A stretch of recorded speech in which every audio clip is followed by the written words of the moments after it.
Okay, John Ashworth here, the Fitness Nomad, back again. Thanks for tuning in. Appreciate your interest. Here we go, one video at a time. And I thought after I reviewed that last video that staying in the numbers and on the numbers was very important for a couple different reasons. But first, I didn't want to keep you hanging any longer. This chair, this ugly chair from the Sears and Roebuck catalog in the late 1960s, they had a catalog called their Romper Room collection, which is like the lamest, weirdest name, but it was furniture for your basement. Found that at a garage sale for 25 bucks. Found the bike at a garage sale for another 10 bucks. So for 35 bucks, I got the two items. Why are they my most prized possessions right here at the moment? Because the chair, as ugly as it is, there's actually a barrel on the bottom of it, like built into it. So my wife has allowed me to have it, keep it in my home office. It's unbelievably comfortable. So it is a good example, and it relates directly to what I'm about to talk about next. It is a good example of how keeping things simple and cheap and bootstrapping inside your fitness business can bring you some of the best success that you will find. I mean, I could easily go out and spend $2,000 on a nice, comfortable chair, reclining chair, but I might still not find one as comfortable as this. So if I can put up with a little bit of ugliness for now, that chair is going to do me a lot of good. That is where I spend my evenings reading and researching and doing all of the things that I do on an ongoing basis to educate myself so I can bring those lessons to you. So that's prized possession number one. Prized possession number two, another good example, this exercise bike, it actually reminds me of a bike I used to use way back when I had my knee reconstructed about, 20 years ago. It hasn't been quite that long, but, well, actually, I think it has. That's really comfortable too. Even though it doesn't fit me quite right, I could get a good workout on this bike. Now, I am using it, one of the reasons it's a prized possession is because it's another good example of how you can take stuff from your everyday environment and turn it into marketing for your fitness business. So I'm currently using that to market my in-home training business. It's a lead generation tactic that I'm using, and I'll share it with you right here. It's, hey, I'm John Ashworth, the Fitness Nomad. My in-home training business is open again, and here's what I would like to offer you. Let me come over to your house and let's dredge up one or two or three old pieces of fitness equipment, and I will create a workout for you using those three pieces of equipment that won't cost you anything in new equipment or my time, and that will probably kick your butt far and away more than anything you've tried over the last 10 years. That's a pretty irresistible offer. So, good example of marketing, plus I just like this old stuff in the background. I've got some other stuff that's going to go up on the walls in the ensuing videos here too, so make sure you tune in. So, back to the numbers. This is a system that we will get down, and we'll get in way more detail into this number system when you invest in this Fitness Business University. But for now, I just wanted to show you. First of all, there's no substitute for good bookkeeping. Find yourself a good bookkeeper. Don't try and do it yourself. You'll fall behind. It is not unless it's your expertise, which most of the time it isn't. You will fall behind. It will nag at you. It will wear at you. It will never get done completely right. Your accountant will always be spending more time cleaning things up at the end of the year, and you'll spend more money in his or her time than you will in investing $300 to $500 a month in a bookkeeper. One of the things I use in addition to QuickBooks and bookkeeping, though, is this ongoing spreadsheet. I just use Google Drive. I pull up a new spreadsheet, and I have this cool little system which gives me a little bit more immediate information, because your bookkeeping is likely not going in on a daily basis or even a weekly basis. It's probably catching up at the end of a month. And if you're like a lot of fitness business owners that I know, you're months behind in your bookkeeping and you really have no real good idea of where you're at. This is a good way to keep track. So it's just a spreadsheet. Like I said, I'm going to get into the details of this more when you invest in the system. Today I just wanted to show it to you, and I think Allie's coming down the stairs here now. She may need to go out, or maybe she's just coming down to say hello. You'll see her walk through the background. She's been at the Dogwoods Dog Farm all weekend while we were on vacation. Yep, she's fine. She just hears me talking, wants to be a part of the play here. All right, so at the top you'll see this is August. In the best case, that means best case scenario, that's if I hit all these red numbers, or these two red numbers. I'll set goals for myself for sales in terms of how many new clients I want to hit, and I'll actually put their numbers into this little spreadsheet to help motivate me, because when I do that, it changes the total here, 26,400. So it helps motivate me to go out there and sell, prospect, and find new business. So then if I take that number and I subtract total expenses, which are down there at the bottom, I get my projected net income right here, 14,584. And you can see that even for a business generating $26,400, by the time you subtract the legitimate expenses that go along with a business like that, you're down to a net income of 14,584. Now, that is all yours to keep if you do things right and you don't make the mistakes that I made early in my business and that a lot of fitness business owners make in their own businesses. So I break these numbers down in different ways, which I'm not going to get into here. It's going to get too confusing. Then client by client, I just list each client's name and how much money is coming in each month on that client, and then I get a total, and then I've got large group training separated out. This is 15 clients at $100 per month. It's a pretty good price point. A group that meets 2 days a week, $100 a month. It's like $25 a session. That's likely more than you've been thinking about charging for your group fitness, but you need to charge that much to separate. Don't compete on price. You'll be a sad person at the end of the month and at the end of the year, competing only on price. Charge the right value for your services and you will be much happier. You can see that reflected in these numbers. So this is that $2,900 program I was talking about. That works out, if the client's coming 2 days a week, that's $966 a month coming in on them. And then if the client comes once a week, that's $483 a month coming in on those $2,900 a month programs. And one of the other things that I will teach you how to do is to get the client's mind off of how much is it per session. There are ways to address that question and to answer that question or avoid that question in the context of the Kickstart program. And again, when you're getting paid to sell in the context of the Nomad Kickstart program, you will have less and less of that, well, how much is it per session? Because it's not about per session.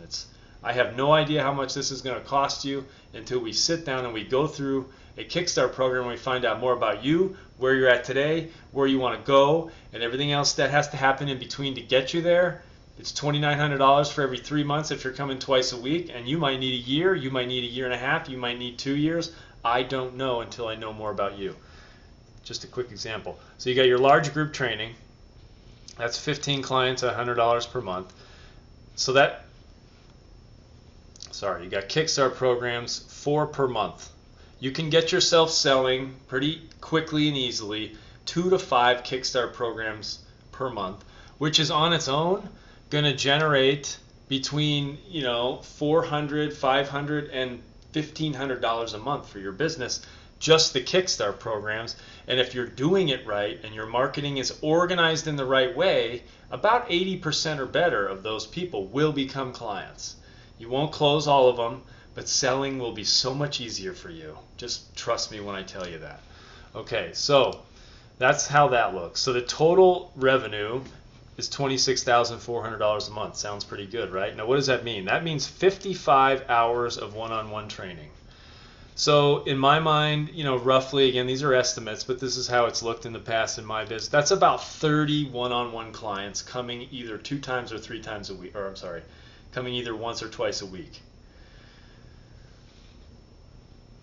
The way I think you should think about handling this initially, again, to keep things simple, is this business, these numbers, it's 3 people. It's you seeing 20 hours of clients per week. It's 1 trainer doing 35 hours per week, and it's 1 admin person doing 15 hours per week. This can be done if you run efficiently. And yes, you could add another trainer. You can hire trainers and have them work part-time. That is fine.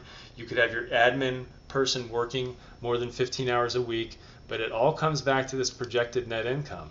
Every time you add another trainer or hours to the admin schedule, this number gets smaller and there's less money for you to keep. All right? So, because look at this. This all looks really good. Oh, that's a $250,000 a year business, but when it's all said and done, if this projected net income ends up between $10,000 and $15,000, That's $100,000 to $150,000 for you. That's $10,000 a month. That's pretty darn good. But you're going to have to train 20 hours a week, and you're going to have to manage the rest of your business in the other 20 hours per week. So keep all of that in mind. And again, when you invest in the program, I'll spend individual time with you helping you map this stuff out so that it makes more sense. The software I've created will help you track these numbers even more effectively than doing it inside this spreadsheet, etc. So it's you doing 20 hours a week, one trainer doing 35 hours a week. So with 30 one-on-one clients, you end up with about 55 hours of training per week. Okay, that's about 10 hours a day. And that's where it gets tricky too, because that's 10 hours a day of one-on-one training. Most people want to come at, morning times, evening times, which is why sometimes it is hard to do with just you and another trainer, or trying to keep your hours, training hours at 20 hours. But I was doing this in my business way back when. It was me, one full-time awesome trainer, and one admin person, and this is what we were doing. And it was beautiful. And then I started to I added a second trainer, and I kind of feel like that's where I should have kept it. Of course, I couldn't foresee what was going to happen with the economy, but you start to add additional employee. For every additional employee, you've got workers' compensation insurance, you've got more liability insurance, you've got more to manage, you've got I'm not thinking of the payroll, the taxes, everything increases. And that's what I tried to do. What's reflected in this net income number down here. So all the income stuff is listed at the top, and then you've got your expenses listed here. And what I tried to do in the payroll number was account for the taxes in the workers' comp. So with those two employees, you're looking at about a $6,500 a month overhead on those two employees. Again, this is an estimate, and it's an overestimate, because that's something you need to learn how to do too. Overestimate everything so that you don't get caught by surprise. There will always be things that catch you by surprise, but this will help prevent some of these payroll related items from catching you by surprise. And so then the other item in red here is your rent. I currently pay $2,000 a month for a 700 square foot studio, which you could run this business I'm showing you here inside easily. All right. So it's not with, but it's a number that you might be able to find space for half of that. A third of this is parking because I'm in a downtown location. Let's see what else. The bookkeeping expense I've got listed here. Marketing expense is listed at $350 a month. Now that's 15% of gross sales. It's likely, especially early in your business, that number might be a little bit higher. And these are the areas where there's wiggle room and where you have to test and where you have to figure out what's best and what's not. And the other thing to keep in mind is that testing is necessary in your marketing. So you will sometimes run marketing campaigns that don't do anything. And it might be the best marketing campaign you could ever imagine, but it might just fall flat for whatever reason. So all this testing has to happen. And just as another example of expenses that you should be thinking about every month, you're not just going to run one marketing campaign and end up with 55 hours of personal training. You have to be marketing all the time.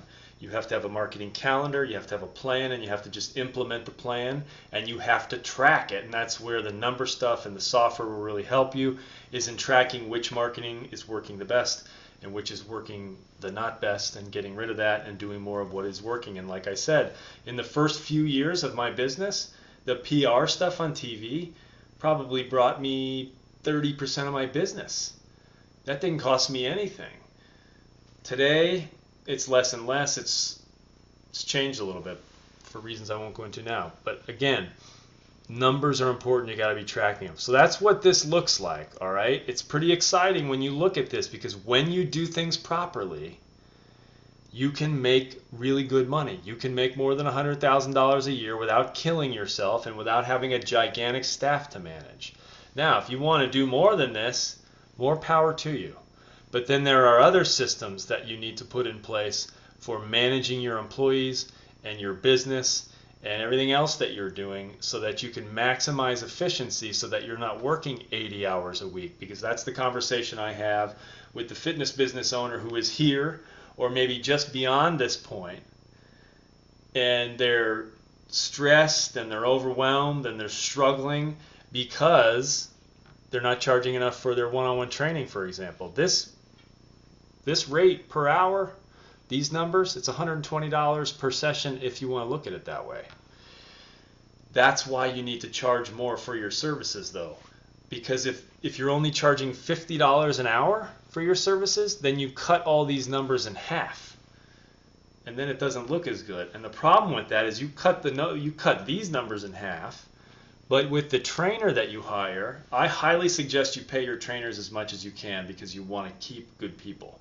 This number, $4,000 a month trainer salary, is based on about a $20 hour a rate while they're training their clients, and then $15 an hour when they're not training their clients.